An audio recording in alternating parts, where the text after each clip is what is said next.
Hey guys, welcome back to OverTakes. This is the Sunday night Backcap. I am Kel, and today we have Bob from the Overwatch League recap, and then, as always, Misfit. What's up? So today we're going to dive into, well, actually, before we started, we were just kind of having a little conversation about the different YouTube channels and stuff that the teams do and all of that, and there was some really good ones. Talking about last year, we had the videos of Prophet eating pizza while they were interviewing Tizzy, and just like any of the Valiant ones too. Really, yeah, the Valiant ones are excellent. Yeah, there's some just hilarious stuff out there. The Gladiators ones were weird though. They always took a turn for the weird. It was like the Bad Saturday Night Live skit where they went like a minute too long. I don't think I've caught the Gladiators one. They had a couple of weird ones. It was always with Sureflor in there. You know what, I think I probably need to sub to that. I don't think I actually subbed to the Gladiators one. I don't think I've checked that out. Because for as much of the Gladiators almost Homer I am, you'd think I'd be more into that.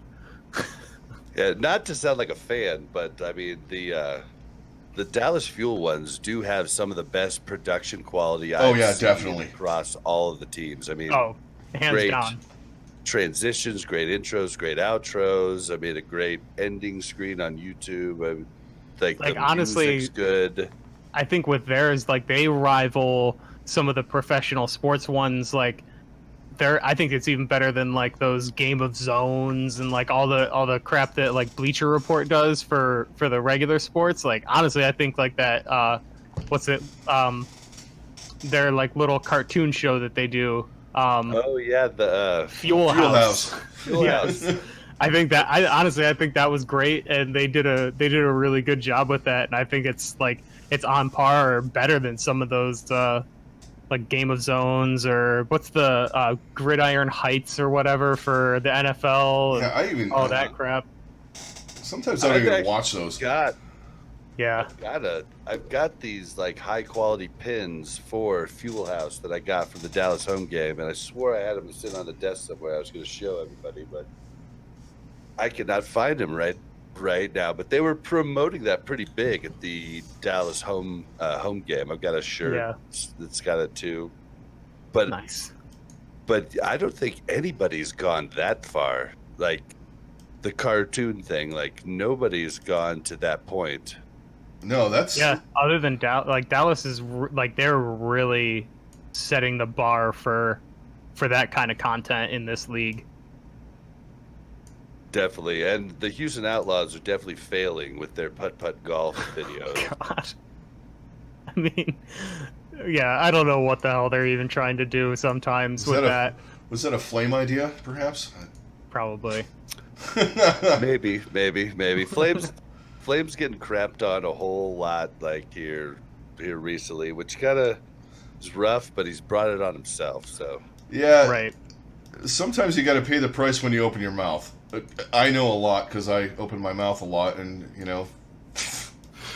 pay that price many times. Yep. Kel's been there a couple times. I pay the price when I just let things fly, and if you let things fly, it's going to happen. Yeah, right. I think something that will always live in infamy for me is all the in and out things that the Valiant were doing last year. We're gonna take them to in and out. Ooh, that's not good. it was too meme worthy. It turned into a meme too quick. They did it a little too dramatic. Instead of, I think they really meant it to be funny. And that's where it goes to show you a lot of the skill relies in the editing team and making your point come across. Yeah. I mean, how many times have you seen a director's cut of a movie and you're like, oh, I like this movie now. And it's literally the same movie. Right. Just cut differently. And I mean, I think they were going for funny and messed up. And it just got way too dramatic, but then also you're just I just feel bad for him now. Ooh. Yeah, it was a little icky. Well, yeah, it's kind of had that vibe of when you read a text and you take it out of context. Someone meant something to be funny, and it was serious or the other way around. That's the way I kind of saw that video. That was kind of weird. Yeah. That's why I try to use an emoji at the end of text messages, just to give you how I'm. If I'm smiling when I say something, it means it's something a lot different than when I'm looking at you intense. You know what I mean? It's very different, different thing. And so I think emojis have helped us in that written text format. For sure. So, all right. Now they just need to, some of these guys need to figure out how to apply that to motion video, which I feel like we've been doing for a really long time, but some people are not great at. All right, so we did talk about Flame and the Outlaws, and I think that leads us into what we first wanted to talk about, and that is the meteoric rise of Houston. Oh, God. And Please where the hell did this them. come from? I can't help it. Like, as much as I've shit on this team much. They had a good week. I can't deny that. They've had 2 good weeks in a row. And that's the most impressive thing. And then also, they're 2-1, but that one loss, I mean, that was close. Went the other way. And that was New York. Yeah, like number 2 in the current league standings right now. Right, and they were inches away from taking that game. And wow, when you take one of the best Sombra players and play him on Sombra, and not worry about the other shit, and you play DPS when you can, you win. That's and I make the argument, they did Dante on the Sombra Goats against New York game map 1. Okay, they won it. Then they decided Dante on Diva map 2. They lost. They brought in Cool Map, subbed out Dante, map 3, lost it. No, sorry. I'm confusing a game. No, they played the DPS comps against New York and then switched over to. I'm thinking of this week. And when they played San Francisco. Against San Francisco. Yeah, and like. They won map 1, lost map 2 and 3, subbed in Cool at map 3. Then they subbed Dante back in 4 and 5 and did Sombra Goats and won the game. Yeah. I mean, right. Huge. And their hold on Havana was one of the more impressive things I've seen from this team in general. But just overall, like, that was a very, very well executed defense. Yeah, I mean, that's kind of always been their strength, but it's not like this team is bad either. Dante had Violet's number. Yeah. Like Dante was basically, he was hitting either the Lucio or the Zen every single time they had ult up. Yeah, and I mean, it was just making his ultimate just destroy San Fran. Like kind of goes to the point to where, like, if you have a good Sombra, man, like, it's just a little unfair at the moment. Yeah, and at least if you're playing Goats, because you're going to be all bunched up.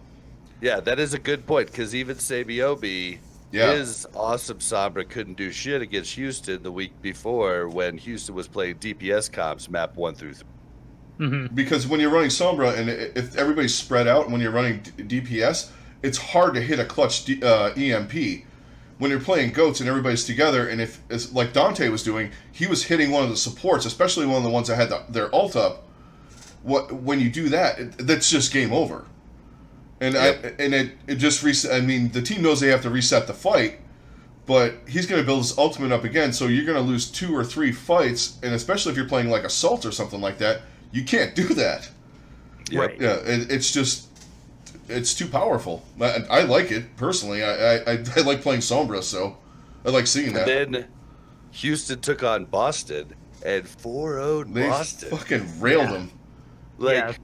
And I mean, it was one of the hardest things for me was seeing how upset Fusions was at the end of the game, because Yeah. The guy is a really cool guy, and like just seeing him so frustrated was like, whew. And he's just competitive too, and I love guys like that. And yeah, they Right, like just they put guys like him put all of their emotion into this, yeah into what they're doing, and like when they fail, like they felt that they did, like it just crushes him, and yeah, it just all came out. Yeah, I felt yeah horrible for him, but it was another like fantastic defense on Havana that like really sealed the deal for him. I mean, they had already won the Yeah, game, but they like seem to own it at the moment. well yeah, yeah and that map is seems to be theirs. well and sometimes you need that too. You need that one map where you're confident to go into Hmm. and I just thought it was interesting. Zoe pointed it out on Watchpoint, I think this morning. Pointed out that Fusions slammed the desk and it was against the Outlaws, and the other person that has slammed the desk was yeah Jake. And Yeah, so yeah. interesting, it's kind of like And Jake caught way more it's shit for kinda that like, than he did, which well, is and weird. like, is it going to be like the 6 degrees of Kevin Bacon, where like now the next person to slam the desk is going to be against Fusions, and the next person to slam the desk will be against whoever did that, So and if just keep going. so if Note does it the next time, then it's like this. We're just gonna work our way around. well, if Note continues to play Sombra, that will probably happen. He's gonna punch somebody else if he continues to play Sombra. Whoever's telling him to go on Please. Sombra. He's gonna play. Note, We're gonna get Hey. backstage of Arrow getting punched in the face by freaking No. Note. And actually, Note that does lead us self. into what we wanted to talk about next, and that's Dallas. So, being the resident Fuel fan here right now, Bob, what'd you think? I mean, Yeah, let's well, get I your was opinion. I was just saying, like, note to self, don't play Note on Sombra Yeah. if Note wants to play like he's Diva. Like, Yeah. I've Yeah. never seen. Like, I was really upset with this because Note has a pretty big hero pool, as we've seen Yeah, through, since he's went to Dallas, and for him to just follow his GOAT's team around in stealth and get brought out of stealth constantly instead of being on the other side of the team, being a flea Yeah. behind the team and, shooting until he gets caught and then disappearing and then coming back and shooting it. Like, you're supposed to build up that ultimate, but he just spent the entire time getting just getting spammed out of stealth because he was standing with his GOATs team. I really Yeah. don't get it. It almost feels like it was something someone on the team said on the fly. Let's try Note on Sombra or something. Like Yeah, and- something that right. Jane and Arrow hadn't coached or something, but I don't know. It looked absurd to me though. yeah, it didn't look good because I mean, like you said, the one thing you've got to do on Sombra is like translocate behind the team, the other team, or throw your translocator behind your team, stealth around and just harass, or go up on Yeah. high ground and just like start spamming them and getting your ultimate and making a couple hacks here and there. But the one place you don't want to be Is behind with your team. Your GOAT's team. Yes. Because you're gonna get standing hit. in the crossfire. Like that's just there's no Yeah, good that's gonna come out of that. Zarya right clicks are the death of Sombra. Yeah, well, Pretty what much. good thing did come out? Like, so basically, Fuel had, before this week, had lost every single game except for the reverse sweep from Boston at the end of stage 1. Every loss Dallas had was a 4-0 loss. Which is So- crazy weird.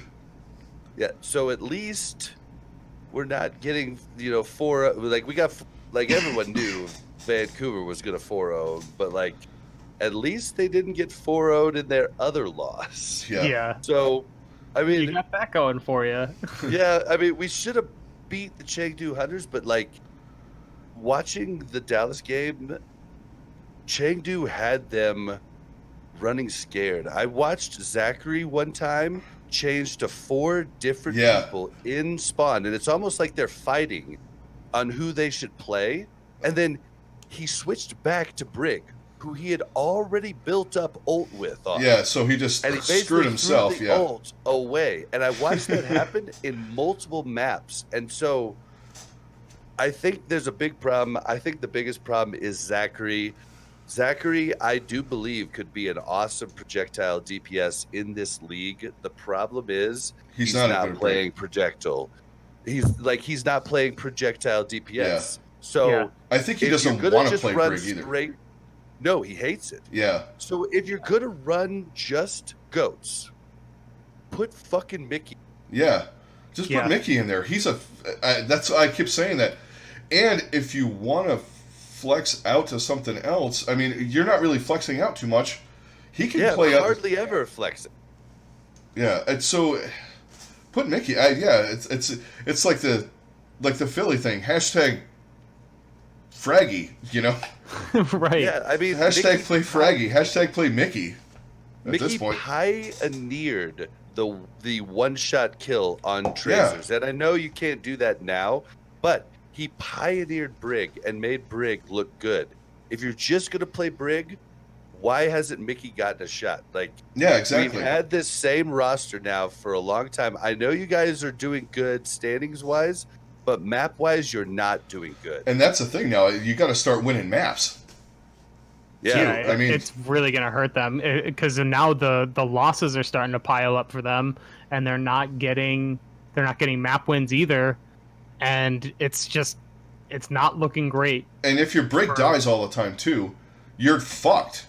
Basically, in every team fight, if your Brig is, because you need that healing and the armor packs and all the other stuff that she brings, the shield bash and all that stuff. If she's dead, like, the other guys can be great. Like, I think there's no problems anywhere else. At least I don't see, other than Zachary. I do think that it's a matter more of, like, if you're just playing straight goats, I'm talking about. Yeah, if you're just playing straight goats, but they want to try to do the other things, and they're just not convinced of how to go about that. Like, they want to try weird stuff, but they're still kind of stuck in that, like, well, we've been really good at goats, but like, do we want to switch off? Like, they're kind of stuck where Houston was, and Houston just got to a point where they just said, screw it, we're going to run this despite everything else. Like, what do we have to lose? All the things telling us going against us, like, yeah, exactly. What do we have to lose? And I think Dallas feels like they don't have anything to lose, or they have a lot to lose because they're still in that playoff hunt. So I think they're just kind of timid, and honestly, I think that's going to be much worse for them than just saying, screw this, we're just going to try this and see how it goes.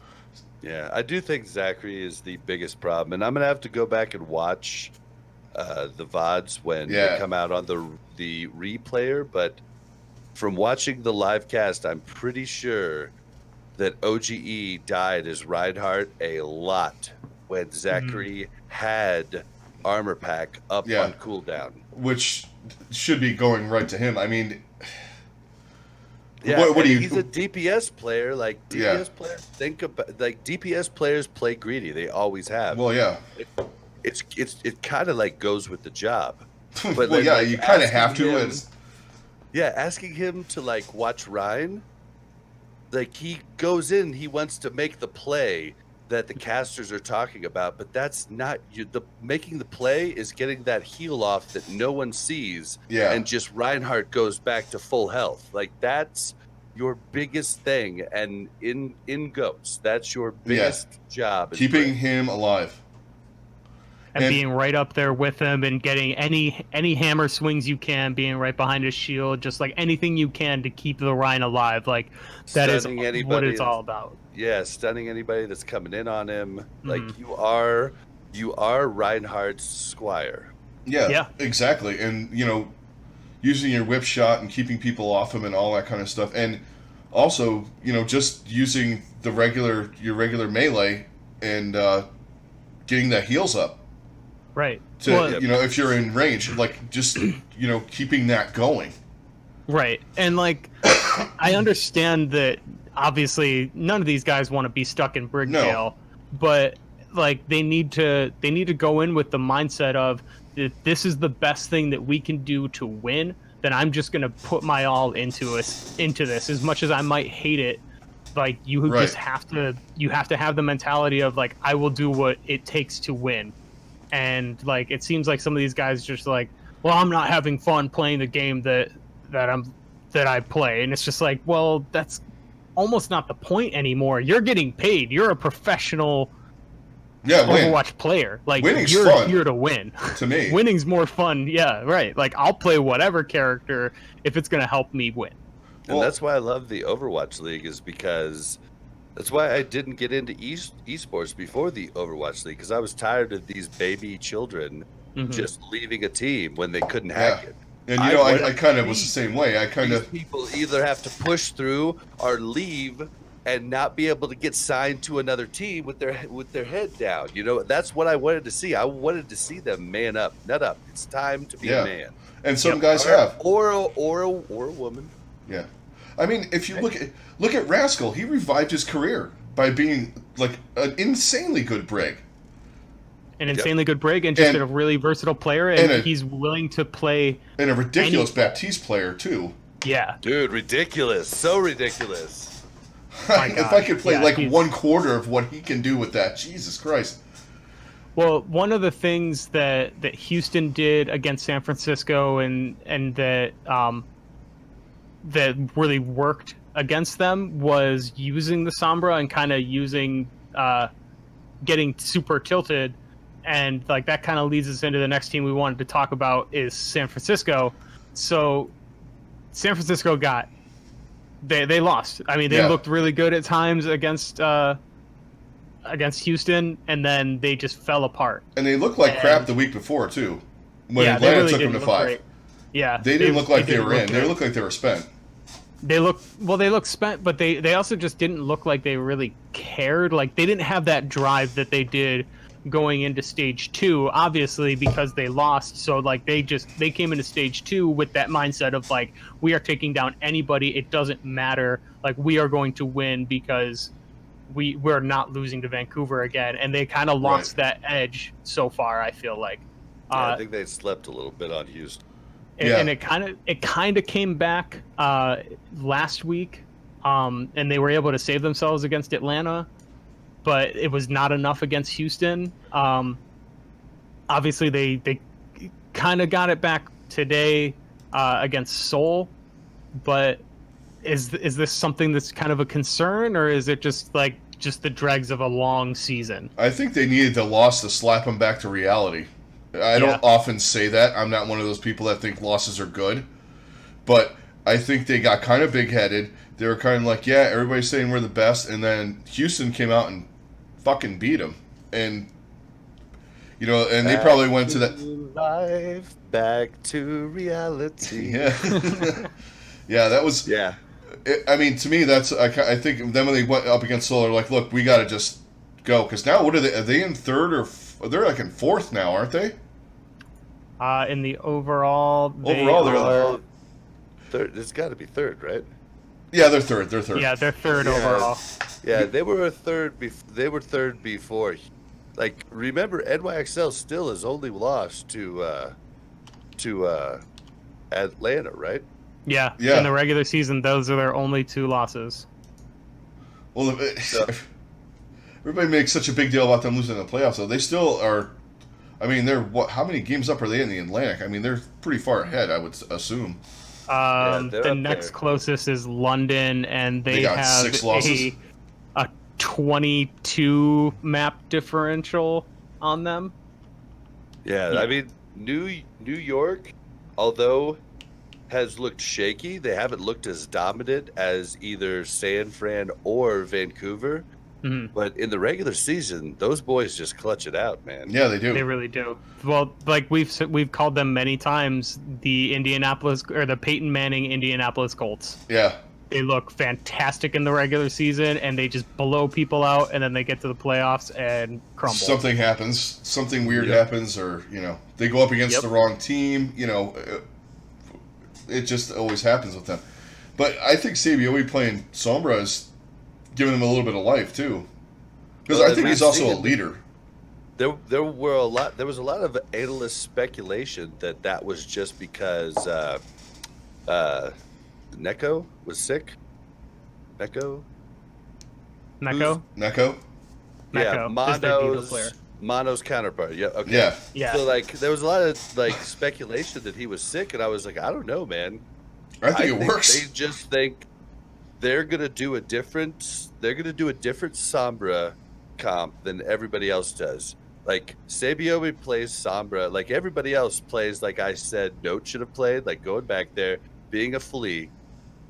Sabiobi comes in and assassinates people, and is being a flea. And Yeah. so like I think He kind of they're tracers playing it. just to beat goats. Yeah, I was just gonna say he almost tracers the Sombra. Like he plays Sombra very similar to his style of play of Tracer. Very, very similar, and it's something different. And I think New York might just be trying to capitalize on that, and also thinking that the meta is going to shift. Yeah, And I think, I mean, like there has been recent rumors that. Yeah, never mind. I'm not even going to bring it up. Yeah, do it. Yeah. Do it. Yeah, bring it up. Let's talk about We were it. going to talk about it anyway, so let's bring it. There's been recent rumors about 222 coming for stage 4, and that they've told the teams now, and they have plenty of time to get ready for it. Mhm. Which I don't want to get stuck on it because I was so excited for it for stage 3. So and were we. Just Yeah. don't want to have that happen again, but it could explain a lot of the different plays we've seen throughout the start of stage 3. Yeah, people are getting like, the rust off their DPS a little bit. This has been a dramatically different start to a stage than we've seen yet. Like, because even by like it kind of shifted a little bit the first week of stage 2. Like there was some weird things that people were trying to pull out, but by like the end of week 2, it was over. Like everyone was back to just running straight goats and nothing changed. So the fact that it's continuing so far kind of gives me a little hope. And then also, I think that it also means that they're closer to whatever's going to go live for the comp revamp, and then just all the rumors that are going on as far as the game itself as well. Yeah, not just for the league. With Overwatch 2 and all that other stuff. But is it too late though to just dump it into stage 4? That's one of the questions I got. That's one issue that I have with it, is it's like it's a little late, but I mean, as long as it's not going put in. Yeah, stage 3 would have been perfect. Stage 3, but like it does feel a lot. If they do it at stage 4, now it does feel a lot like Brig coming into stage 4. Yeah. And like turning Dallas from like the bottom feeder team into like one of the best teams in stage 4 last year. I mean, it's just, it kind of feels like, but I mean, if they know it's coming, I guess it is different because Brig, they didn't know. Like it was just whoever picked up on it first. Mm-hmm. Yeah, because a couple of people were trying it and stuff, but like, so that if we get the 222 lock in on stage 4, that's going to give some teams some new life, like Philadelphia, who is free falling right now because they obviously quit on goats. At least it looks that way to me. They just look lifeless when they're playing it. Yeah. Well, even when they're trying to not play goats, like they're just a mess. Like it's not looking good in Philly right now. But as far as like there's just been so many teams that are busting out comps that you're just like, wait, why all of a sudden is this happening? So I do kind of buy into there being a very good possibility that that's what's going to happen, and I like it. I think it'll be healthy it's for the game. It's something different for sure. Yeah, and I think also it does give them just enough time to play through a whole stage, and then whatever's going to happen with the playoffs, and because I mean some of the playoff series are going to be a lot longer, so I think that's going to kind of help it kind of settle into whatever the meta is going to be, or at least help some of these teams settle in. And we get some of the flash plays back. Yes. Yeah. Well, I think the flash plays are huge. That's probably what they want. I'm sick. Honestly, I don't mind watching goats, But I'm sick of watching the fucking Zarya grab and then a Transcendence and then an Earth Shatter and then nobody's dead. That was fantastic. It's not like when Genji gets a 5K and you're like, Yeah. holy shit, my hair's on fire. Yeah. You know what I Right. mean? Like, Or like in the playoffs last year with feeling. like in, I always go back to it, like when Prophet went on that fucking kill streak on Volskaya. You don't get that with this. It's like, No. oh, somebody killed somebody backing out of a fight with Zarya. Hooray! Yep, you might get lucky and have a Jonak 4K. Yeah. Like, oh, that was cool. Yeah, you might Right. get a We've pick got here one of and there. those so far. But I think just in general, it just could like breathe life back into the game. That there's just so many different factors to go through, and I mean it's a change that League of Legends like changed. Part way through their life. Like Monty has a video on his channel where he talks about it and how the change was good for competition and. Yeah. How it helped, change cheese comps and everything else. So there's just less factors to go into for developers to actually properly balance the game. Now, yes, if it goes in, I don't think everybody keeps saying we should have a huge patch that changes a whole bunch of not really of balance. But I mean, how the heck do you know what you're supposed to change when we haven't seen it? You know what I mean? Like, I feel like they need to make the 2-2-2 change and then adjust characters based on playtime and win percentage at that point. You know what I mean? Yeah, I mean, the only person, to me, or the only hero I think that really needs two of them, actually, would be two of the major GOATS comp heroes, and that would be Brig and Zarya. Those would be the only two heroes that really need a lot of work if you're going to 2-2-2 lock. Zarya is a big one, but everybody says Ryan, and I mean I play in Diamond Q six stacking 2-2-2 constantly, and I play Ryan constantly. So I don't know that's. They forget before dive. I played a ton of Ryan last night. Yes, I did play a lot of Monkey and a lot of Arissa. And Yeah, you were playing some Ryan. But I probably. Well, I'm just talking. Okay, after the game night, we went in six stacked in Diamond Q, and I mean like. I played Ryan plenty. Like, Ryan is not dead and is not a horrible character. As, like, when I was playing Ryan, it was usually when I was accompanied by, like, McCree. And McCree, even with his insane changes, is still going to need a shield. And Arissa might be a little better, but I'm way better at Ryan. So, like, we definitely fought Arissa teams and won. But Arissa's probably better in most situations. But that's only if you play Arissa that good too. I don't think Ryan is dead. I don't think he's worthless. I don't think so either, because you could play comps just playing like you said, McCree with Ryan, and then you have like a Zen and an Ana behind. I mean, I think it's perfectly fine. I don't know why people think that's going to be out of balance. Yeah, they think Ryan's just going to die if the 2-2-2 comes in, but I just don't think that's the case. I don't think Ryan completely dies, and honestly, I don't think Zarya completely dies, because as much as I've heard people say like, "Oh, well, Ryan Zarya comp doesn't work if you don't have this, this, and this," but I still see it worked before. There's definitely certain situations where it works, and as long as you have a Lucio with those two, I mean, they are more than viable. You can still run 3/4 of a meatball comp with that. I mean, right? Zarya only doesn't work. Can't get charged, and I mean, with like a monkey, it's a lot harder because you can't keep up with monkey. But like, you could still run Ryan Zarya in a 2-2-2, and Zarya can still get plenty of charge. Mm-hmm. Yeah, exactly, and you can get a lot of free charge if they're running bunker too. Yeah. I mean, there's ways to work around it. These guys will figure it out too.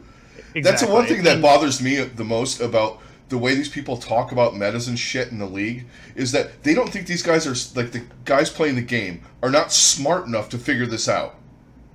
They're the ones that's why they're there. Yeah, they figured out fucking goats to beat dive because they weren't good enough to do dive or whatever those guys did. People figured out dive to beat the first iteration of fucking triple tank. It happens.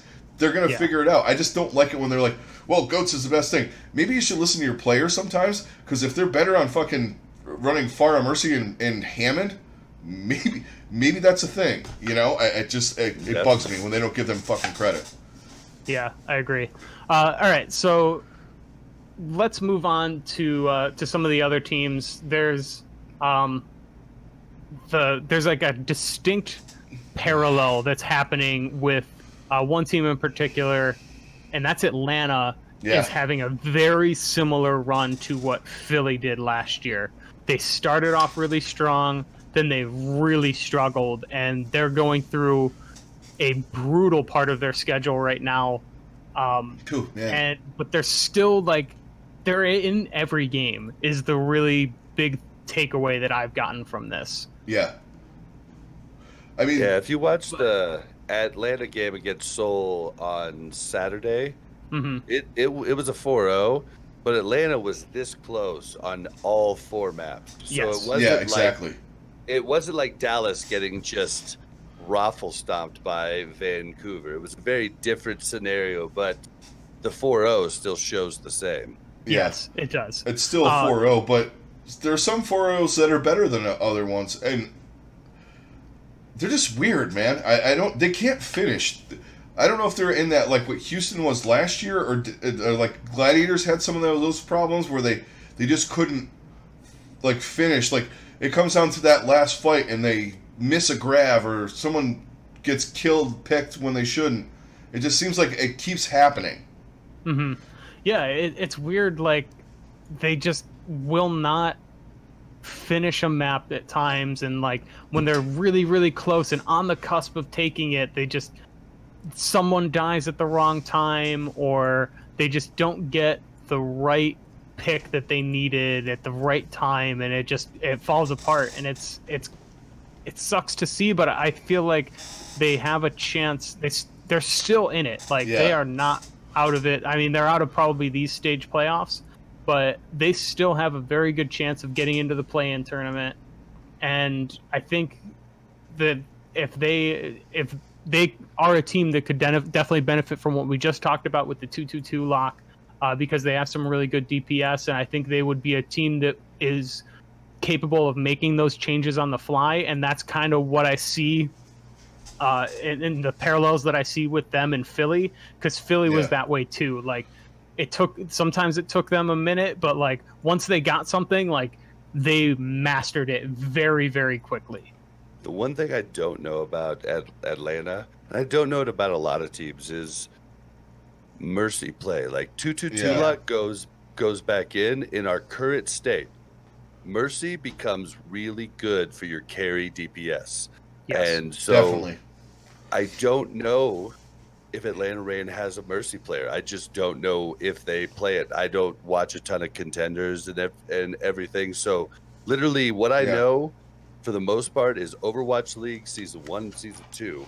And I have not seen Atlanta Reign's players play any mercy, so I don't know. Yeah, I think all I've ever seen Masa play is Lucio. Yeah. And he's a very good... we think he's one of the more underrated Lucios in the league. But... yeah, the Mercy play is going to be big. Is that going to translate to playing Mercy? And I don't know, because, I've never seen him because you think about, like, if we went to a 2-2-2, all of a sudden, the Washington Justice get a lot better because they have best Mercy, the Undying. Yeah. Yes. You can't kill Art. You know what I mean? And so, so that's what I don't know. Well, he's got a big job. That specific. Art he's still gonna keep Janice alive. That's the problem. You think he just looks? They're buds. You think he just looks at him and is like, dude, can you not die once? Just not run in like a maniac? Do something to keep yourself alive? Better on Monkey. I don't know. Yeah. I don't know. Poor Janice. I think he's better on Monkey from what I've seen from last year. It didn't seem like he fed like he does this year playing Ryan. See, well, last year, literally when Janice came in on New York, it just meant New York was one of the few times they were going to lose and throw that map, and it was usually Hollywood for some reason. Yeah, I just I wanted to have faith in Janice and say that if a team put a lot of resources in him, he would be good. But I just don't know that that's true now. Yeah, it's tough to look at it and be like, he's still got the possibilities. Like, I don't know. He's had those chances. We just can't keep doing it. Yeah. Yeah, and that falls into Absolutely. what's the wizard needs to, like, get with his boy and kind of say, coach him a little bit more maybe, or something, or maybe he's just not listening. He could be like me. He knows what to do, and then you get in the game and you're just like, fuck it, I'm not doing that. Yeah, it's really bizarre. See, like to is see it him. fucking I'm not doing that, or is it I can't think of it in the second because Well, that also happens I'm pretty too. sure I'd be top 500 if I could actually think about everything that I know during the match. After the match, I could think about all kinds of stuff. Mm-hmm. But during the match, those split-second decisions, those are when I make my errors. Well, especially So, when you're playing main tank too. yes, it's hard at Yeah. times. And Brian, you just get abused. Like there's Yeah. shit coming at you from every angle. And Right. there's so many different things you could have done. And Yeah. like, yes, everybody's supposed to play around you, but boy, if I just would have put my shield up for a second there, I didn't realize that it just popped behind me. I could have saved him. Like there's Yeah. so many of those different things. You don't have a rear view mirror. Although I've asked Blizzard multiple times, be a right rear view mirror Yeah. when I have shield up. And they're But like, oh, you they- can. I mean, they did add the little like Rotation, the rotation thing. I so use that a it little definitely bit. helped. but it's definitely not because as soon as you start doing that, all of a sudden your WASD is backwards. Yeah. Yeah. And so all of a sudden, like, I thought I was moving forward, but now I'm moving backward because I've just rotated the camera. And Yeah. I don't know if that's by design, but, like, that's what makes it hard to use that. Basically, I only use it if I'm standing still at this point. Yeah. Yeah. Because the only main tank you can really swivel around on is Hammond, because if you go in a ball form, you got third person, so that's the only time you get a good perspective around, but without having to, like when you're playing Rhine and you have to walk backwards. That's Ball, you're not. If you turn around in a circle, you're not penalized for that. If you do Yeah. that with Ryan, you'll see the shield move. All yeah, of a sudden, exactly. just like opened up Boom. everything. Mm-hmm. Yeah. Done. So let's dive into. We talked a little bit about him, but let's talk about the downward spiral that Boston is on right now, and like, what the hell can this team do? Because they need to do something, because they are falling apart. And this was one of the teams that we felt was very steady, and like it didn't matter what changes they made to the roster or whatever, because they made countless changes and nothing seemed to affect it, and they were just always present in that top 10 to 12 area, and now all of a sudden they look like a bottom 5 team. Yeah, they don't look good at all. One word. Persia. Yeah. Why is Kellex not playing? Why do we have no information on why Kellex is not playing? What's going on? Persia has come in. He has arguably fed quite a bit, and I would agree with that. Yeah. like, so why? Well, where's Kellex? I just Kellex don't is understand. playing. Kellex played. He played the first map of. He played But most they're of the playing Houston Persia a games. lot, though. A It lot, was the Persia and majority of the Kellex. time. It's why did they put in Persia instead of Aim God? Because it looks you're like right. Kellex was playing. Oh, Yeah. Okay. So the first week it was no Kellex. Then the second week it was no Aim God. Like Aim God and Kellex did like. Are they lovers? And they got in a spat, and now they can't play together. I don't Yeah. know. Like, but yeah, you're totally right. Because like that was what they're like trying. They must just want Persia to play, but I don't get it. That's Yeah. what I don't get. Yeah. It seems like they're trying to do their next deal. Like they're trying to fit Persia in somewhere to see if they're going to get rid of Aim God or Kellex. Because they just like this constant. Oh, you think they're trying to peddle one of them? Yeah. Or maybe trying to peddle Persia and just Putting him out take there. hits to like get him seen. Yeah. Interesting. I didn't think about that. Well, I mean, one of the teams, and it's my team, which is a dumpster fire. They could use somebody like Aim God. Yeah. So I mean, maybe they're who knows what's going on. I mean, well, looking at chat, Trenchfoot said that Fusions hasn't looked the same since the note trade, and I fully agree with that. They looked good, like right off the. Yeah, they did. Yeah, like everybody was like, "Oh my god, this trade was perfect for both teams." Yada yada yada. And they did like in. And now it's weird for both they teams. They look great, but yeah, like the last 2 weeks of stage 2, from then on, it's just been they've been falling apart. Do you think maybe RCK is like actually toxic in the locker room, and like we don't know about this, and like maybe it was just like a ticking time bomb? I don't know. I don't know. Is it RCK? Is it like? Well, it could be the constant rotation of the roster too. I feel like I honestly don't think it's RCK. He seems pretty chill. Yeah, I really was kind of upset when Dallas traded him, but like, I feel like it's messing with the supports. Yeah. Well, that's been one of our biggest gripes with any team. Is always your supports are so vital to how you play, and that's why I didn't like the things that Soul was doing. We're going to talk about them next. But when you're swapping out the supports, like those two people have to be so in sync, so they're not overlapping their ults. They're not, because especially when you have Lucio and Zen, who have the two most powerful defensive ults in the game. Good point. Like you can't mess up that synergy that you have with those guys, and to just like throw that out there, I don't understand why you would make those decisions unless it's like a vital decision that you have to make. But like, it doesn't seem like that's something they had to do. They're just kind of forcing Persia in there and seeing, well, is he going to work with Kelix? Is he going to work with Aim God? Well, I don't know, but let's try it. Is he going to play flex support, or is he going to play main? Right. Yeah, it's similar. Like, and if you look at the teams that tried all that crap last year, they're the teams that like kind of failed.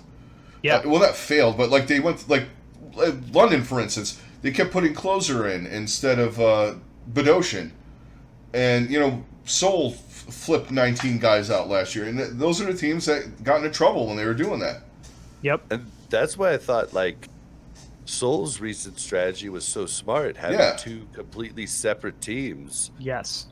And like, I love that idea. Okay, that could actually work, because then you literally, your players just play half the time. You don't have any bench players, if you do it like that. So I thought that was a really cool thing. I don't know if they're going to keep doing it, but I thought it definitely had promise. And just for scrimming, like, oh yeah, just internal scrims and keeping your strategies quiet. I mean, it could be huge.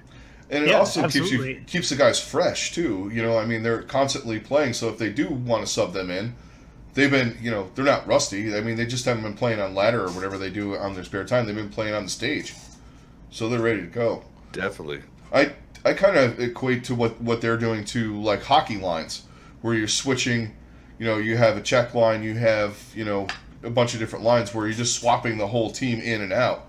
I mean, yeah, there's situations where you don't do that, but I kind of like that idea. They just got to stick with that idea if they're going to do it. Mm-hmm. Well, that kind of does lead us into Soul and their dual lineup, and they kind of stuck with it this week, but they did it in such a backwards, weird way, where they pull out the Marvel lineup to start in their first game, and they looked really good. Again, that lineup honestly seems to be their A lineup, and I feel like I kind of like that lineup too. It's probably going to end up being their full-time one. And then against San Francisco, they rolled out that same lineup. Then they go down 2-0, and in map 3, they swap everybody out for the other lineup except keeping Rouge Hong in. Yep. Which, like we were just saying, is just a really questionable decision, and I think just completely threw off everything that they had built. If you're gonna go to that, if you're gonna, like, they were getting stopped, so they wanted to try something new. But if you're gonna go to that, why not just put in the same roster? Like, who got held out? Because like that poor guy has to be like, damn, the Was only it- one on Soul that didn't play this week. Was it the I am new a guy? bench player. What the hell is it? I'm trying to think because Yeah, like their I forgot his roster name. changed so much. It's really hard for me to recall. wasn't the name. Highly. Highly's their other Like flex support. maybe he was sick or maybe he wasn't there or something. But I mean, like if you're gonna, I just feel like If they why flopped not it, just throw the whole team in? Like Yeah. also all you did was just like really beat down Ryu Jae-hong. You know Yeah. what I mean? Yeah. Like, well, and I mean, he had to just get used to playing with them. How much has he scrimmed with them recently if they've been doing this dual roster thing? yeah, Right. that's the thing. Because in fact, didn't they, when they played New York, didn't they, in the playoffs, didn't they run that Marvel roster and then flip all of them out and put in they ran the Fissure roster first and then they flipped out for the Marvel roster. I don't That was the think first did time they did that. They did that in like. But I think it was just like a 4-person change. I don't Yeah. think they Okay. were doing that complete change. Like I think They did because they didn't have last week. Illicit and Highly at that point, so they couldn't do the full Four the on full swap. flip. But Yeah, it was or like five. they were swapping out Toby and who's their other support? Why am I? Jexay? Yeah, and Jexy. And then like Fleta, Fissure, and Michelle. Like all of them got flipped out. I think the only people that stayed in were Rouge Hong and might have been Fitz at that point. I really can't recall. I can't remember. Yeah, I can't either. Yeah, that was a bit ago. But I like but what they're trying to do, the dual roster thing. I kind of like that. They look yeah, decent. they just need to stick to it. I think is their biggest thing. Like messing with that mid game, like that's just going back to the Soul that we saw last year, and we know how well that worked out. Yeah.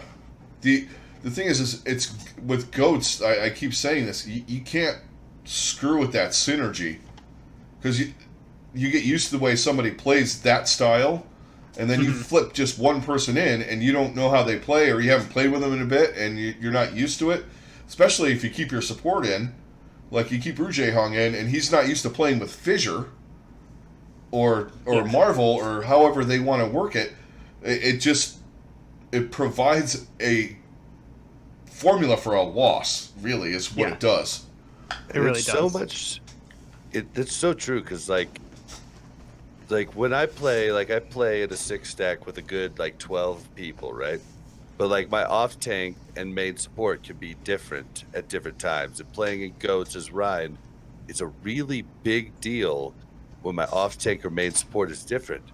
Yeah. Because they know what I'm gonna do because they played with me so much that I don't have to say anything. Like they see me starting to move in, like, oh shit, I gotta get around this corner. Bob's about to go ham.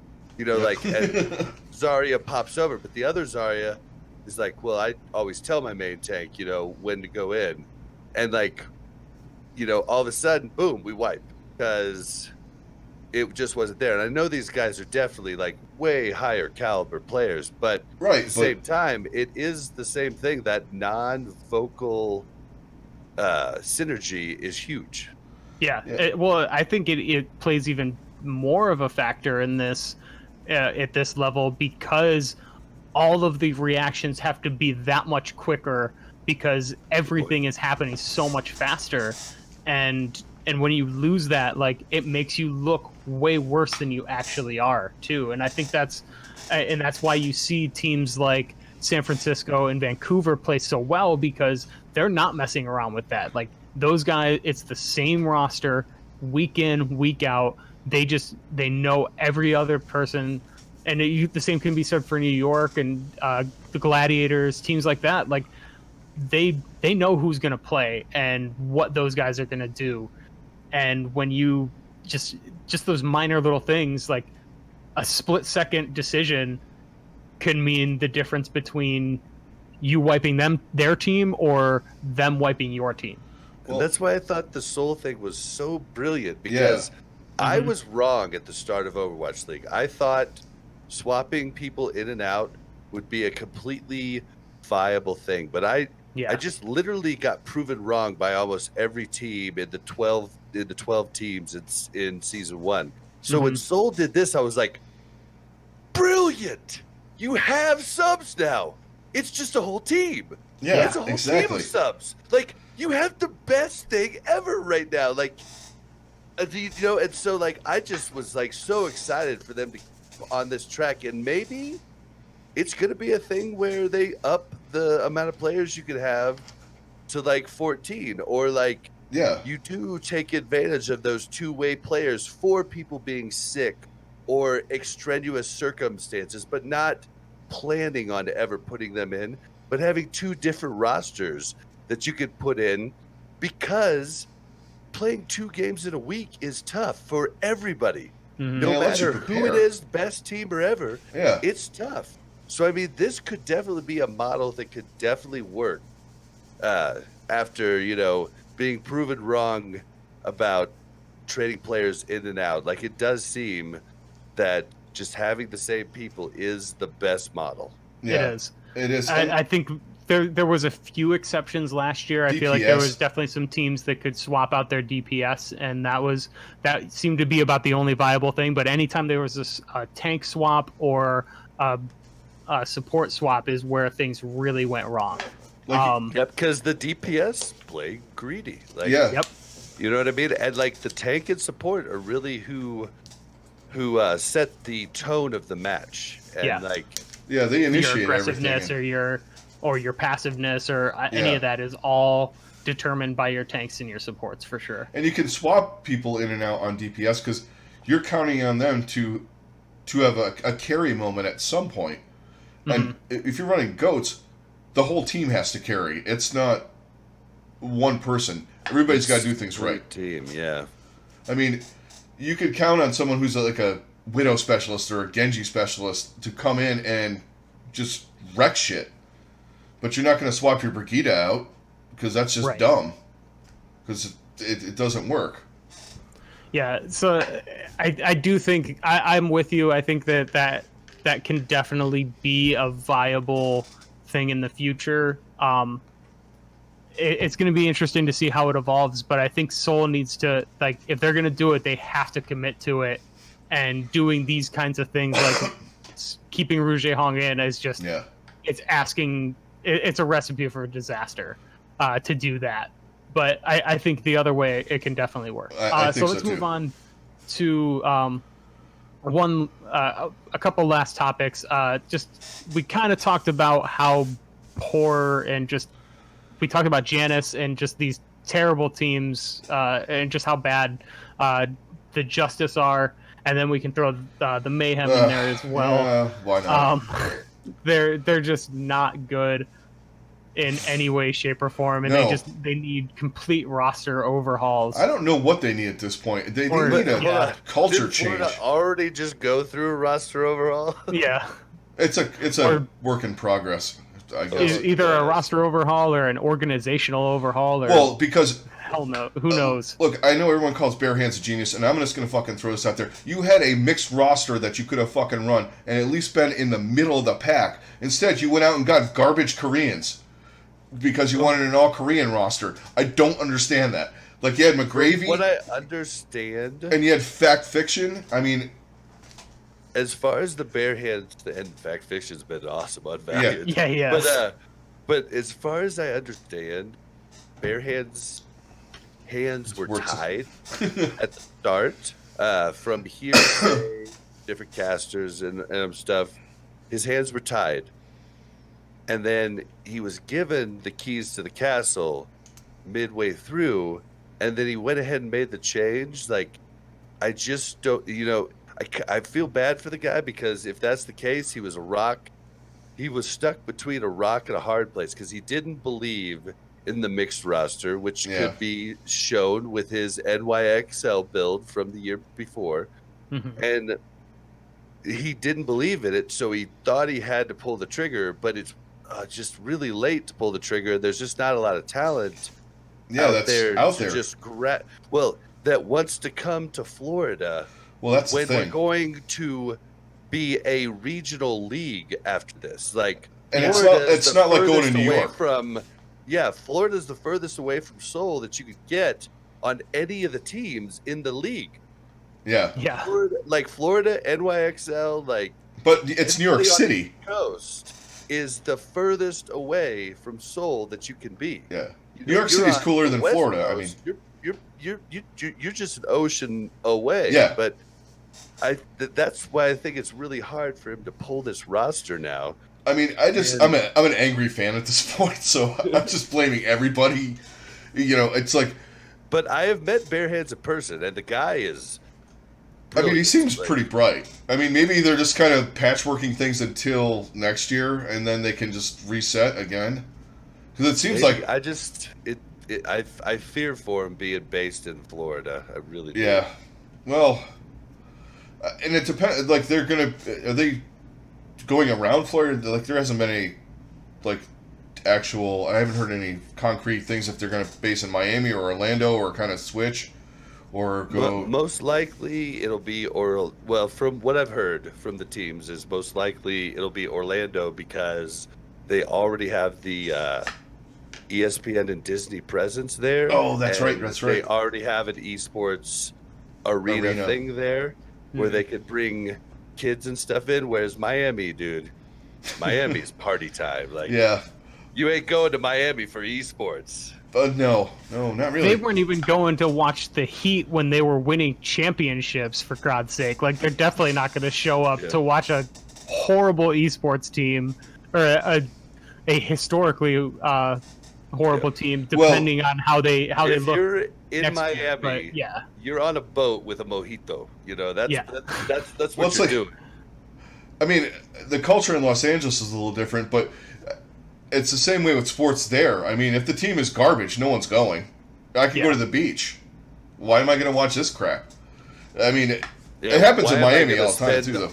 3 hours of traffic to get to the venue. You know what I mean? Right. Yeah, exactly. Those two teams, though, the one question I have is what happened more this weekend? Zephyr getting DMAC'd first, or all the time, or Janus dying first? That's my big question about the crap teams. It's a little bit of both. Yeah, it is a little bit of both. I'm gonna go just a little more towards Janus simply because they played 2 games, and he was bad in both of them. So you win on that one. Yeah. Yes, double. but had Florida played 2 games, I think it would have been close. It probably would have been Zephyr. Hey, but you know what? Washington is starting to tie maps. You know, they tied Dallas, they tied the Spark. Yeah, I think Washington has more upside. 12 victories. I think Washington has more upside. I think the best personally, thing that could happen for Florida is the 2-2-2 lock, because then they'll at least be more fun to watch, because you'll get to see some of these DPS players get to actually play DPS, because I do think that Saya player and BQB could have some really definitely big plays, and I want to watch BQB play somebody besides Zarya, because he is actually a really solid Zarya. He's a decent Sombra too. Yeah. Unfortunately, what we talked about earlier, the tanks and the supports dictate the match. Yeah. And that's the inherent problem, and why 3-3 is a thing, and why 4 tank was a thing before that. You know, is because the tanks and DPS have so many tools, or the tanks and support have so many tools to move in. Why would you play DPS unless you had to? Right, Because exactly. they just literally are the weakest link. Like you saw when we played against Thrill, you know, Masters, GM. Yeah, exactly. Different times, Hanzo player, but I'm able to rock him as Winston, and I'm definitely not even close to his like skill tier. You know what I mean? Oh yeah, same. Like, I mean, I got a few sleeps on him that I had no business landing, but as soon as I did, I killed him most of the time, except the one time he got away. I only killed him. I mean, like, I killed him with probably would have Doomfist. got our butts whooped if the rule was everybody had to play DPS. Yeah. I killed him with Doomfist, but I was hiding around the corner. But I mean, that's the inherent problem, and that's what I think is the biggest problem, is really just not having DPS in the picture. Yeah. Is because it's always going to be smarter unless they nerf tanks and supports into the ground to where there's no point in running them. Mhm. Well, logically, yeah. Smarter to run them. And that's even if you're going to run bunker, you're going to run Orisa, Hog. You know, you're going to have 2 supports, maybe 3 if you if you wanted to go crazy or something like that. But you're always going to have that if it's available to you. Running 3 DPS in a pro league is suicide. Yep. Yeah, that's why it always makes me laugh when people in comp were like, "Oh, DPS are throwing." Blah. It's like, are you sure it's not the tank that just tried to 1v6? Literally like Thrill and I duo all the time, but like you just can't do anything. Like as a DPS, you just really can't do anything if there's no space. Yeah.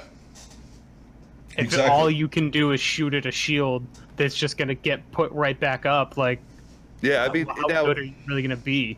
if you're smurfing like a couple, like I usually use the general rule, if you're smurfing two ranks down, like you're a diamond player, but you're smurfing in gold, yes, you're going to carry matches. You're going to look like Superman. No matter what you play, as long as it's your main and you're really good at it, and that's what you play at a higher level, 2 tiers down, you're going to rock the house. But in a regular game where everything's matched, tanks and support are the ones that make the difference, and DPS really are just there to clean up. And they definitely have the hardest job, which is funny, because it's the most mechanically challenging job, but not the most brainy job. Yes. Yeah. Just blow shit up. 100%. Well, and that just kind of reaffirms what we were saying with tanks and supports in the league in general, is like generally the guys, like what you were talking about with Zachary, like the kind of fits that he's throwing with that's not somebody who is that's a guy that's there to show off and be like, oh, well, look at how mechanically gifted I am and these things that I can do. Whereas he's not going at it with the smart approach of like, well, maybe I can use that mechanical gift to help my team stay alive and use those things to my advantage. Like somebody like Hawksall. Yeah. I just don't think it's something that the majority of DPS are going to be able to do. EQO's trying his ass off, but he's still failing. It's a different mindset. Brig, like he really wants to be good at it, but he just can't. And like it's so weird because he has one of the biggest DPS hero pools in all of Overwatch. Like all of Overwatch League. And so he can pretty much play rough. He can pretty much play anything in the damage category. Yeah. If he really wanted to. I mean, but so I think you have to make room for those types of personalities, and I think that's why it would be really cool to just see 222. Yeah. Really cool. I mean, agreed. Like London put out. We were talking about videos earlier. I think it was London or Overwatch League. They put out how to profit. And it was like he did an interview with Danny, and he was just like, he's like, well, what? They're like, why do you want to play? He's like, I want to make money. I want to play and make money. Yeah, that's the whole. How do I make money? I play whatever they want me to play, so I learn how to play Zarya. It's kind of sometimes you just gotta dive into that. Well, and like people like Prophet, people like Defran, people like they can switch over to that. Yeah. But I think some of the most skilled mechanical players in the league are going to struggle when the roles you play at Overwatch are so different. They're so different. Even if you just think about tanks, like when I play Monkey or when I play Rhine, it was a completely different skill set I had to learn for each. Completely different mindset I had to learn for each. And like just imagining these poor guys that have like spent hundreds and hundreds of hours on these different DPS characters having to just swap over to Zarya. You look at Sinatra, you look at Baby Bay, they played Zarya before they played DPS. Yeah. And so that's not as big of a switch for them. But like the other guys, they never even touched Zarya. Carpe. Like that guy probably never even thought probably of Zarya. Had 5 minutes on Zarya, like all together before the league started, or before this season started. Especially like the guys that came up like before, when we had that long run of dive meta. Mm-hmm. They all, they're all either Tracer or Widowmaker maybe, or Genji. Yeah. And then, I mean, what's going to happen next? You're going to get a bunch of guys that are going to come in. They're all used to playing, Zarya and Brig and stuff. And there's just like hundreds of different things you have to think with each character. Well, and how you should react, and how you should react against another team set. Like Zarya plays differently against Dive than she plays against Goats. Mm-hmm. Like there's so much that goes into that. It's just rough. Like a Diva is probably one of the worst ones. Diva plays so 90 different ways, in so many different comps, and then plays differently in those different comps. Like, like in the dive meta, Diva could be defensive or offensive, and everybody praised Space and Fury for being able to flip that switch.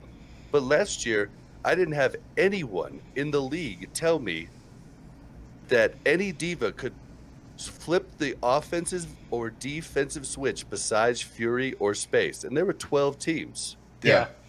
And they were the only ones. It was either, Cool Matt's a defensive diva, and like so and so's an offensive diva, and like well, then you had guys like those roles, but like literally only two guys could play the two different sets in that type of dive. And you had guys like Envy that were like the opposite, that were just like the right up in your hyper-aggressive face. offensive divas. Oh yeah, Envy was definitely one of the offensive divas. I was trying to I thought of Cool Matt because he was one of the best defensive ones that I could remember in dive, but I can't recall them all right off the bat. I would watch all the VODs because I played a lot of Diva, and I wanted to be a little bit more offensive because I was not. I just watched Envy. I can't play the off. Like if I play Diva, it's defensive. That was also when you could flick the Matrix too. That was awesome. I missed that. Oh yeah, that was OP. Yeah, it really a little bit. All right, so one last thing we wanted to talk about is just the weird stage standings that we're at right now. After 2 weeks, we have our normal Vancouver at the top, New York right after them, but then in third we have Shanghai. Yes. And I don't think anybody would have seen that coming. I mean, it's only they've only played 2 games, but for them to be 2-0 to start and all of that, like it's amazing how far this team has come. Yeah, and it's Ding, man. We talked about him. His Sombra is filthy, and he actually has picked up Diva pretty decently for when they want to use that, which they really don't. His Junkrat's pretty good too. Yeah, yeah. He has the best name for a Junkrat. It's Da-ding! Oh. Yeah. Does he run around spamming that, I wonder? I really hope he does. Right. That is not mine. That is my wife Mel's. She came up with that, but I do form it better. She can't really do the da-ding Junkrat voice. Oh man! But then also we have, as well as Shanghai has played, they've done a great job of incorporating Gamsu as well. And I think he's definitely been the major turning point for this team and this franchise, honestly. He's helped reshape their image and everything. But then you have the Gladiators, about where we figured they would be. Seoul, same thing. But then you have Paris. Hold on. But not after stage 1. You know what I mean? The Gladiators, we didn't know. Like, true. You know, just look at how much has changed. After one stage goes by. Yeah. And once they got everybody like playing together, they kind of got on the path. Been pretty awesome. Yeah. Decay's been fantastic. Roar has been outstanding. And then their regular. I mean, we can't talk enough about how great their support line is.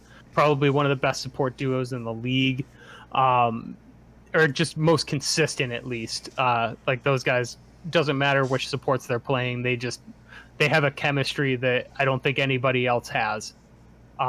Except for maybe Ark and Jonak last year, but Yeah. Even that. Actually, your guys, Bob, have a pretty good chemistry, it seems like. Yeah, well, Closer and Unco, Yeah.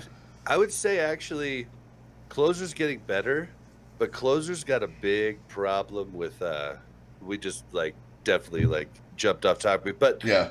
Closer's definitely got a problem with 1v1ing people and not getting back to his team when he needs to. Yeah, And that's true. I noticed that a he's couple so times. prideful and wants to get that 1v1 because I'm pretty sure he can 1v1 almost anybody that is 1v1able by a Lucio, but he needs to think, get back to my team when my team needs me. Like, leave this person here. We can get away faster, get back to our team, and then all of a sudden 6v5, Yep. Yeah. that person has to get back. Like, tilt them to the point to where they want you and then take off. You know, he's got a little bit of growing to do, but yeah, definitely Unco, I think is Unco, he definitely is hit and miss, but he is pretty dang good.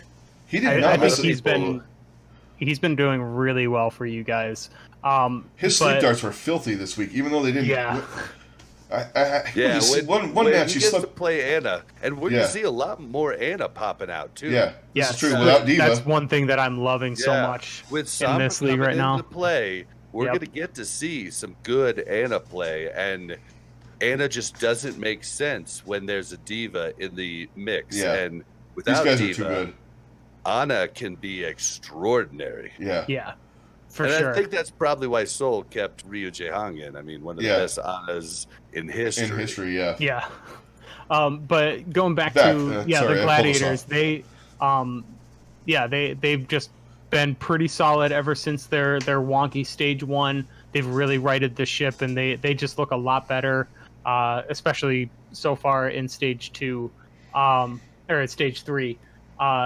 Seoul, we've talked enough about Seoul. We know where they're at with that. But yeah, the real surprise is Paris. Is it though? Come on. It is a. They got one big win. They got a free surprise. win today. Yeah, they have they have a really easy schedule right now, but also, they've looked good though. they've really looked a lot better. Yeah. And I mean, it's been since. Oh, poor Soon and Shadowburn got benched. And Yeah. and like I always said, they like swapped out Ben Best for what's his name, LH Cloudy. Yeah.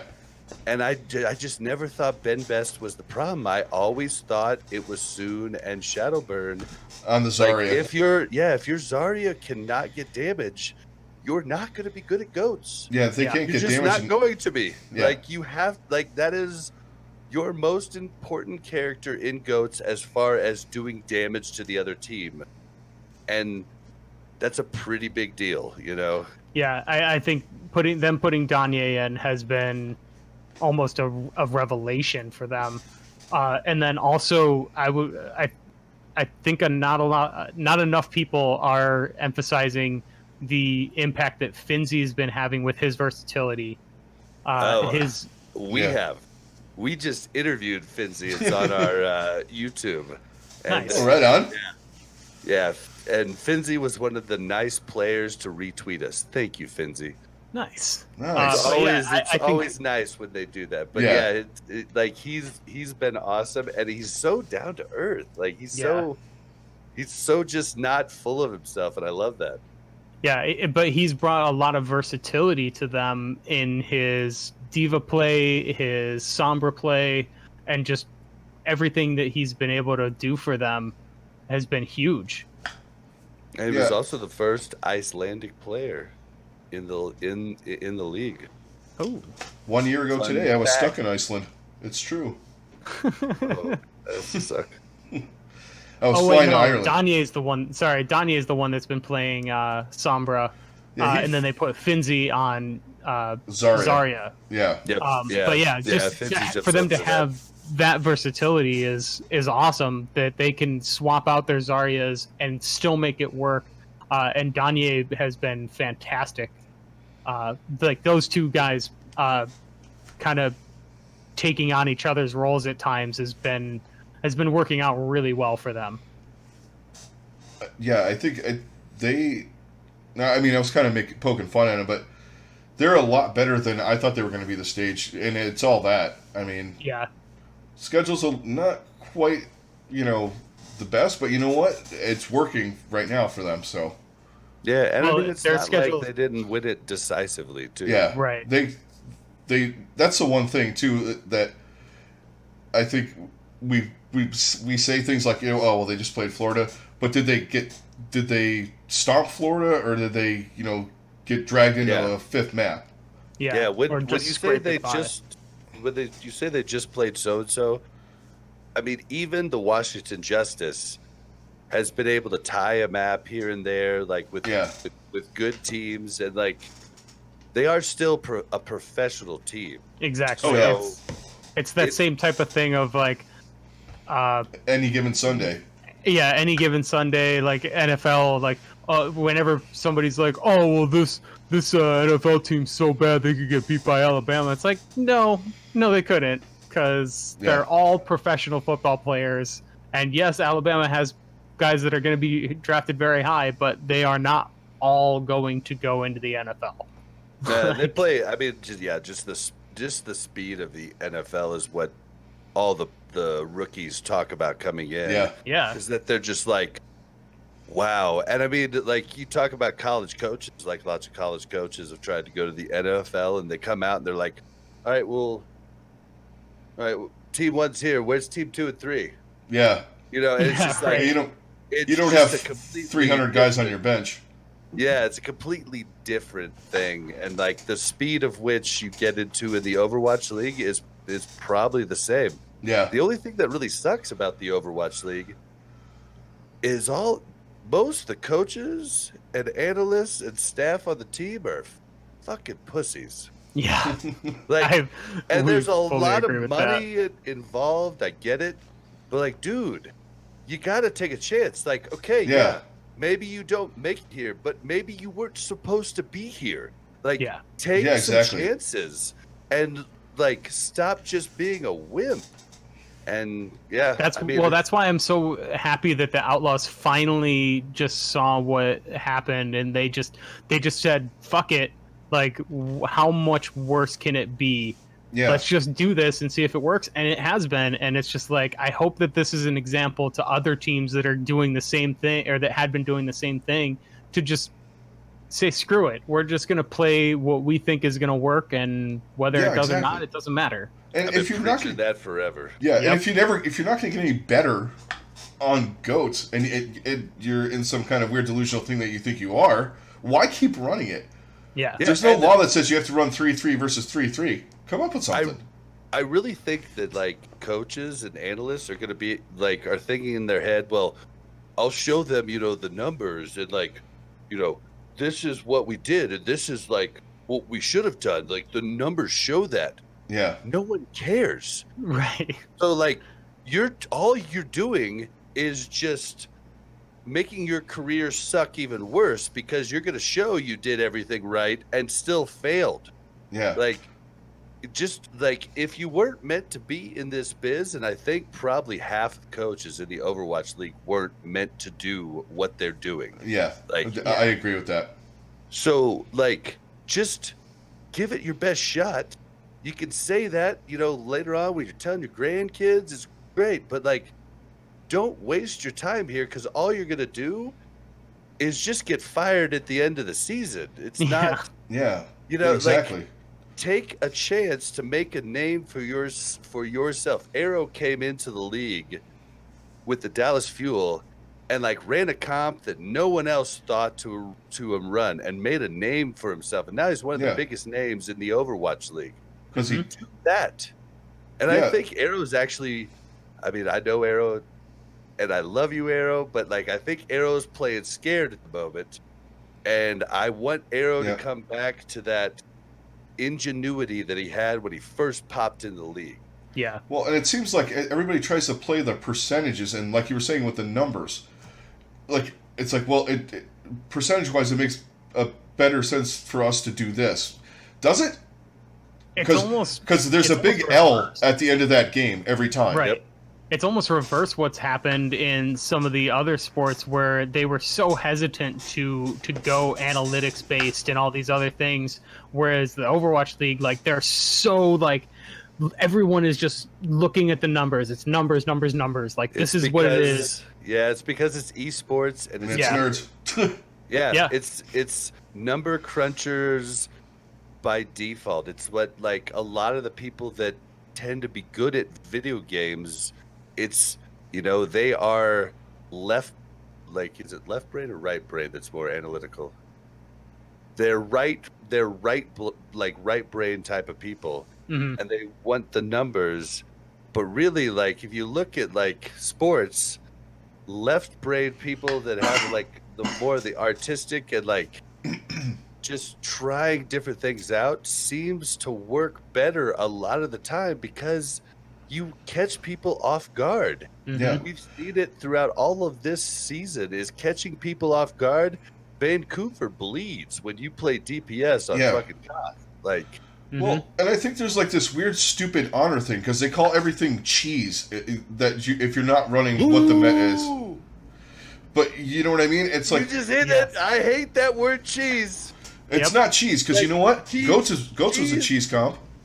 They made up the word cheese to discredit working strategies. Yeah, and exactly. it's the same thing that the world did to Galileo when they called him a conspiracy theorist.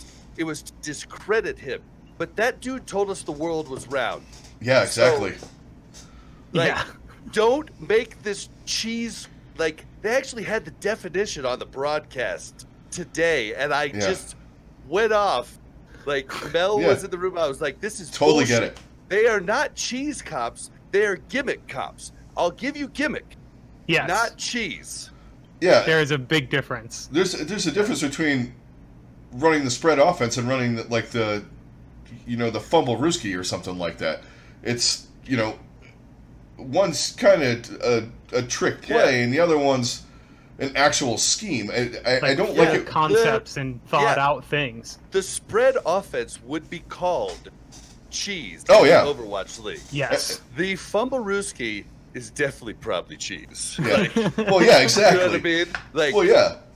but so, like, yeah, I'm just letting you know I'm getting that's so I'm letting you know, like, you are definitely on point there. Like, Yeah, and there's nothing like the pistol offense would be called cheese. Oh, yeah. They would call everything in the cheese Overwatch except for. League.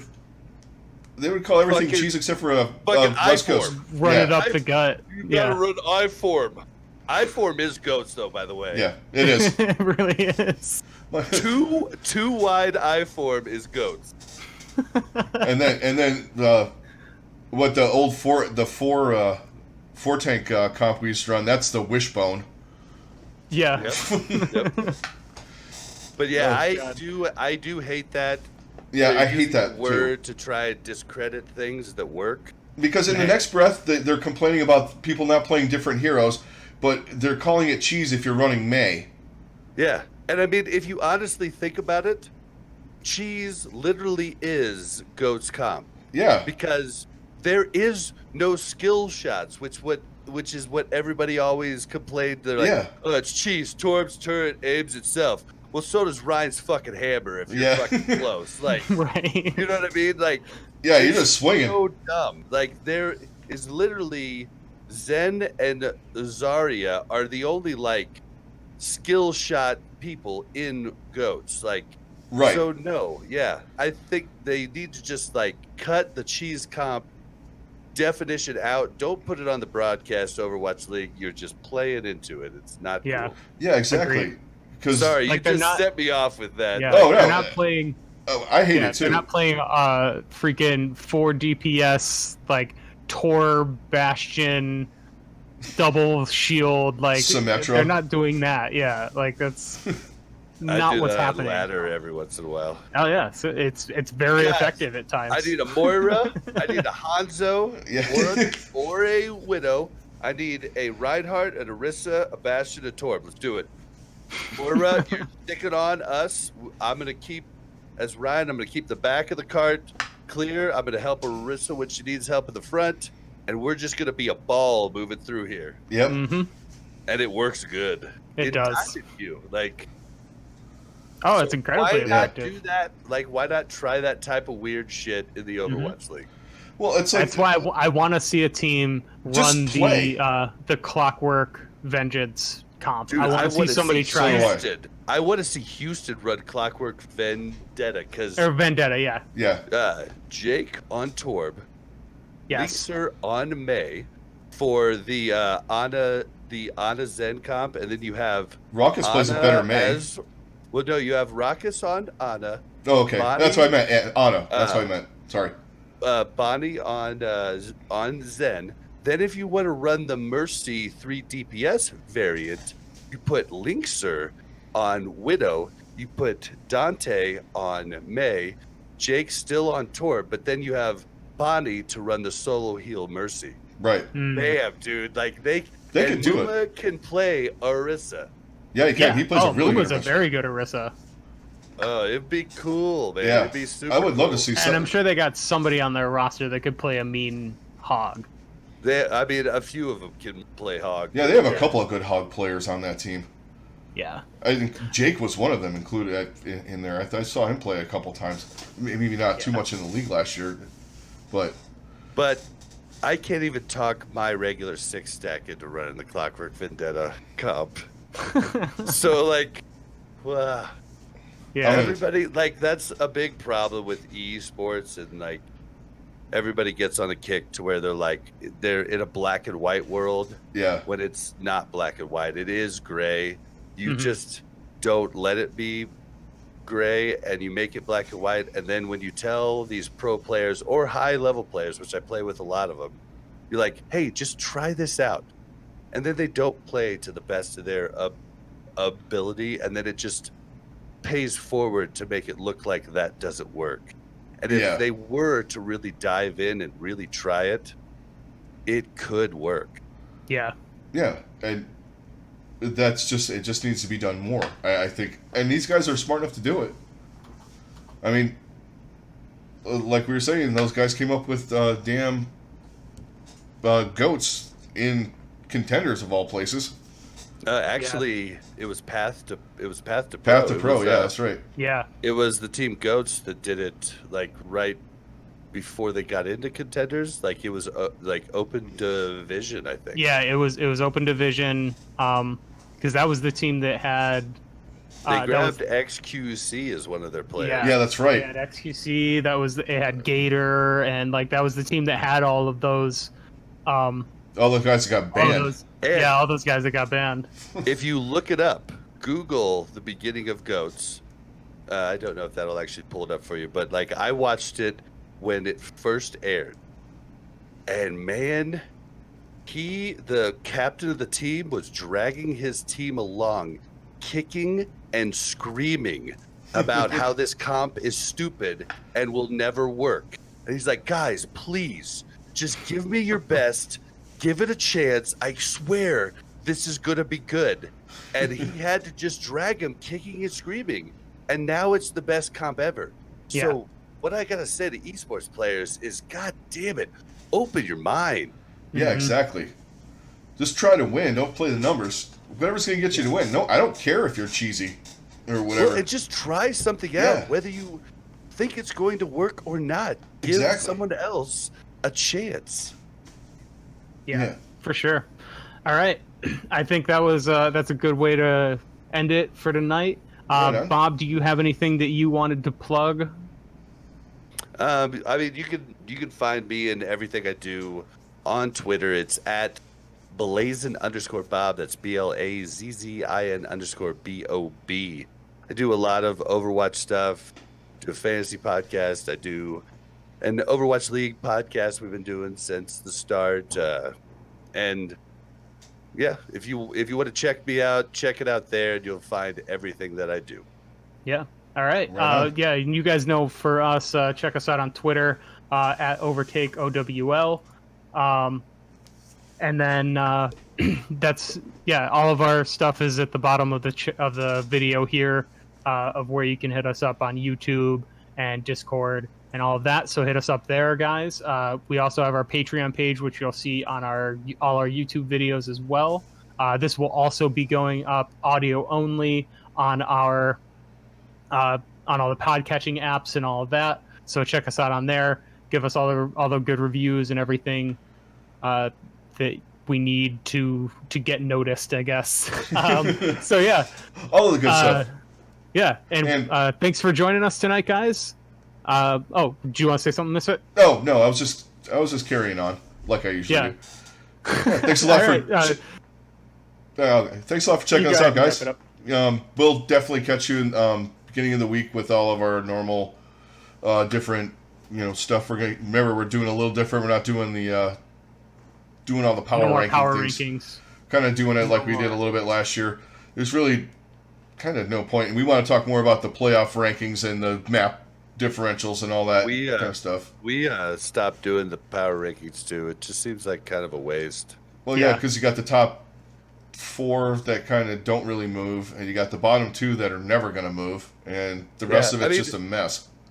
To be honest, if they had done the 2-2-2, oh yeah, it would have been way more interesting. Yeah, we would have done power rankings, but I mean, there was such little changes between the stage. Like, why even mess with it? Just look at the standings. Yeah, exactly. That was kind of like our thought on that too. It's kind of what everybody's playing the same comp. You know who's going to be good and who's not, even though it's a little bit different. Just about matchups and getting map differential and all that, and that's definitely going to be our focus for the rest of the season, and then definitely focusing more on playoffs and the playoff hunt and all that. But that's going to be it for tonight, guys. Thanks for joining us, and we will catch you guys on the next one. Catch you guys on the next one, guys. Later. Later, guys.